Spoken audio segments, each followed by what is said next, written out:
His special on YouTube, Honorary Jones, is about to hit 1 million views. I want you to go absolutely bananas. Put your hands together for Zoltan Kaszas.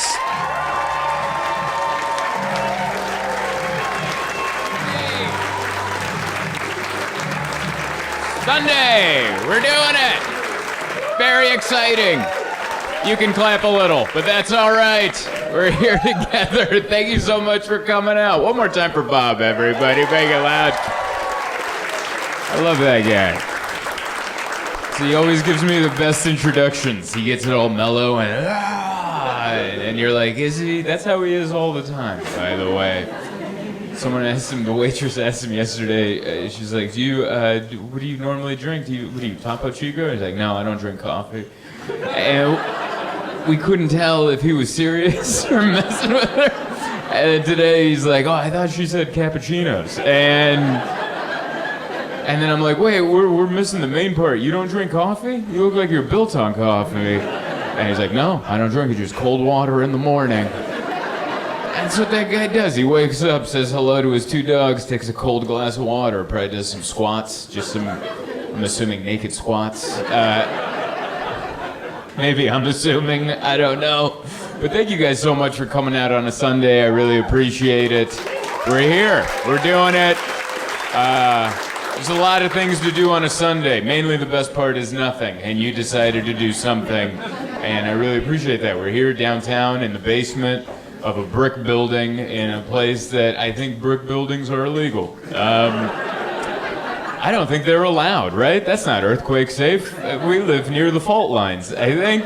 And they're like, yeah, just put a brick building with 1 exit up the stairs.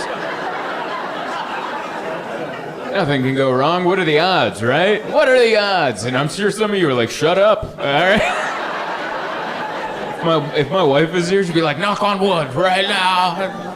My wife's very superstitious. I knock on wood every day for no reason. I'd be like, I haven't been sick in a while. That's pretty good. Knock on wood immediately. Oh, my God. Hey, our landlord's been pretty far. Knock on wood. What if she turns into a psycho? You know, and I'm just knocking on wood left, right, and center. But it's so good to be here. I like downtown. I've been gone for a year and a half in New York City. We just moved back a couple weeks ago. And yeah, thank you. Back in San Diego, and we're enjoying it, loving it. It's nice to be back where the weather's just good all the time. Because I got to learn in New York that seasonal depression is real. I had, growing up here, it's something you hear about, but you're like, what? You get sad because the sun goes away? Bunch of losers, dude. You get sad because the sun goes away? Yeah, that's exactly how that happens. That is exactly, I had no idea. I grew up here pretty much my whole life. I never pieced it together that all my joy came from the sun. I never pieced it together that sometimes I'd be in my house sad and then I'd come outside and the sun would be like, how you doing, buddy? Were you sad in there? Worrying about life? Let me sizzle those worries away. That's not what the clouds do. You come outside, the clouds are like, everything you're worried about is true. All right. And you're like, oh my God. That's where the vitamin D comes in, you know? Like if you see someone with a lot of moles, that's not bad. That's just happiness receptors soaking in the vitamin D. You're like, that's a happy person. That's why they have a lot of moles. Moles and freckles means that's a happy person right there. I think that's true. Like, if you see a lot of people in therapy, not a lot of freckles and moles on that person. And they're like, get outside, get a little... It's not a cure-all, but it can help, a little dopamine hit. And you're like, it's going to be all right. But yeah, it's nice down. I like it. I like downtown. Downtown's always... People always say, like, oh, it's so scary down here. It is, but it always was. It's not a new development here that, have you seen what's going on downtown? Yeah, what year is it? All right, I've watched historical documentaries of San Diego. It's always been like this down here, and they keep trying to make it good, and they should stop. Like, they put the ballpark here in 2003, I think, in 2003, and they're like, that'll fix it, and it didn't, and they're like, what if we put a bunch of condos? Didn't work. Stop trying. Just let it be what it is, okay? It's a place you come and you park and you're like, we'll see if the car's still there. When we get back, we'll come back on the buddy system. It'll be all right, you know? It's like the opening of Les Miserables up there. Just Jean Valjean running down the street, the loaf of bread and a syringe, you know? Glad you guys could laugh at that on a Sunday, the Lord's Day. I like it. People are drinking. I love that. Last night I was doing the Late Show, 10:45. Someone was having tea right there. Just warm tea. Like they were reading by a fireplace or something. Just go on with your yarns, you know? No knock if anyone's having tea. My wife's a tea drinker. Tea's good for you. I just don't like it. Tea has like, there's like such a short window where it's drinkable. You know? It's either like burn your lips off hot and you're like, that's not ready. And then you come back and you're like, it's cold. This is me with most teas. Oh, this is done. And then I pour it out. Like that window is so small. It's like the freshness of a croissant. There's like 45 seconds where that croissant is fresh. And then you're like, oh, it's dry as hell. I like that croissants are like a classy food, like they're supposed to be, but then every time I'm done, I just look like a psycho. Ooh, I'm having a croissant flake everywhere. I have to brush it off like I'm cleaning up a murder scene. It's messy, but it's very nice to be here. It's been hectic. It's been a hectic couple weeks. We're moving in, settling in, doing a bunch of stuff. We went to World Market. I don't know what World Market does. I don't know if you guys have been to a World Market. It's weird. Yeah, a couple people are wooing. All right, someone's an investor in the back. In World Market. Everybody, go by. We have 2 locations, Lemon Grove and La Jolla. 10 a.m. to 6. Go check them out. Free loading zone. You can load up right there. World Market's weird because they don't have, their identity is everything from not here. That's their identity. But you need to narrow it down more than that. That's not enough narrowing, you know? Like, they'll have furniture there. We bought a chair there, but then right behind it, there's like gummy bears from Germany. And you're like, what are you trying to do here, World Market? Like, some of you are like, we gotta go check out this World Market. See what's going on over there. But yeah, it's been hard moving in. I just got to deal with all the boxes. That's what it is. I don't think men get enough respect for what we do during the moving process. Not just moving stuff, but then the new furniture comes in, and my wife's like, yeah, put it there. That's perfect. Get rid of these boxes. And then I'm like, you realize this is harder than everything going on in there. I don't know what you guys are doing with your boxes, but I have 2 tiny recycle bins, and I'm like, that's not enough recycle bin for what I got going on here. I'm storing trash for the winter, and I'm like, we'll get it next week. They don't even pick up recycling every week. It's every other week, so I gotta store boxes and be like, please take them. And sometimes they don't take it if the lid's like this instead of like this, so I'm over there like trying to slam it in. For the love of God, I don't have room for this cardboard. That's my life. Every time we get a new item from Amazon, my wife's like, ooh, the coffee table's here. I'm like, what the hell am I gonna do with that box? There's no room. My wife's like a serial killer, and I gotta dispose of the bodies. I'm like, the graves are full, madam. I don't have anywhere else to put them. We had to go to the landfill. Finally, it got so much, I'm like, we gotta go. I think we have to go to the landfill. We gotta go to the source to drop these off. We can't deal with these middlemen anymore. We gotta go to the source.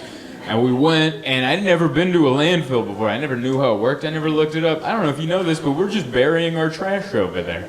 That's all we're doing. That's how long have human beings been around? We're sending stuff to space. We're putting computer chips in people's brain, and trash is still like, I don't know, just bury it, dude. Just, like, that's the best we've come up with. There's an environmentalist. Hell yeah. Like, we're figuring it out. That's the best we've come up with. Because we showed up to the landfill. It's me and a bunch of other cars. Our car is full of cardboard. And I looked at these guys. I'm like, oh my God, they're doing what I do at home. Like, my wife comes to me and goes, make this disappear. And I'm like, I don't know what to do. Now we're coming to them, and I'm sure they're like, where the hell are we supposed to put all this crap? Just bury it, dude. Just bury it. Well, it's full. We'll stamp it down. They run it over with like big trucks. That's what I'm doing in my driveway, just stomping out a cardboard box, rolling my ankle. You ever roll your ankle while you're trying to stomp out a cardboard box? You're like, why is this 6-ply? Just give me... Man, I'd pay double for a TV if they took the box away. I don't know. I'd be like, how much for you to take the box? And they're like, that's out of our jurisdiction. You figure that out. We'd lose money if we took the box. I learned so much about the landfill. I watched a whole video of how the landfill works before we got there, because I need to know how things work before I show up, because I don't want some guy with a name thing like sewn in. You just pointed at him, you look things up. Yeah, I don't want to show up and then just have some like manly dude at the landfill with his name sewn on his shirt being like, what? This isn't where styrofoam goes. And I'm like, I'm so sorry, I'll leave. So I watched a whole video of how the landfill works. It was put out by the county. It was some propaganda how the trash isn't that bad. And they're like, we grow leaves over we bury it, and then birds come by, and then they nest over the landfill, and then they die soon. But it's better for the environment. But I learned so much. I learned that like once we bury our trash, and as it decomposes, it creates methane gas, which is it can explode. So they added in these pipes from the bottom to come out so all the trash farts can come out and we don't explode. And I know enough about humans to know that we've never done anything preventatively. Like that means like there's a town somewhere that disappeared because they didn't know and they just buried it, and then I'm like, oh my God, we gotta ease out the trash farts. We don't want another Douglasville on our hands. I'm assuming it was a Douglasville. But yeah, we moved back. It's nice. It's nice. We have more space now. We were living in a 1-bedroom, 1-bathroom apartment in Brooklyn, and now we have a 2-bed, 2-bath little house in North Park. And it's nice. We have 2 bathrooms now, so there's no argument over who's going, you know? Like that used to be an argument on the way back. Like, do you really need to go, or is this something that can wait? And you're like, my teeth are floating, dude. I'm putting it down. I gotta get in there. But now we have 2 bathrooms. That's so we just go in, do a double high five, and then we run down different ends of the hallway. Then we meet in the living room to discuss what happened, you know? That's how close my marriage is. We talk about what happened in there. And we're like, we need more fruit, all right? We're going to the farmer's market on Wednesday, OB. I need some of that good fruit. Let's drive a come, man. I love it. We have a nice house, a lot of windows. There's a canyon, but there's people on the other side of the canyon. But I like to be naked at home, and I just tell myself, they can't see from there. You ever do that? You ever just want? I'm like, I want to go get juice. Why do I have to put on pants to go get juice? No, the rent's high. I'm going out there, butt cheeks out. I mean, I put a shirt on, but no pants. So that's how I grew up around a house. You put on a big shirt and then nothing else. And you just don't reach for anything high, and everything's fine, and you just tease the neighbors with the little crease right under your cheeks, and they're like, are we about to see gold? No. Daddy's not reaching for the Ovaltine today, fellas, sorry. I don't know who the hell I'm talking to, by the way, when I say that. We don't even have Ovaltine at the house. I think I just wish I did. That's what I like. I like a good long night shirt, just kind of walk around. My wife hates it. She's like, please put on some clothes. And I'm like, no, this was the whole part of living, is to be comfortable. Look at you, you finished a YouTube video. I'm proud of you. You know, I normally don't finish YouTube videos. I watch 30 seconds, then I'm on to something else, then I grab something to eat, but not you. You're not a quitter. And I appreciate that. Don't forget to hit like and subscribe. And also go to zoltancomedy.com and see where I'm performing. Come see me live. That's what I'm doing right now. I'm in a rental car. This is where I live. Hotels, rental cars, highways, byways, planes, trains, and automobiles. This is supposed to be a short video. Thank you for watching. zoltancomedy.com.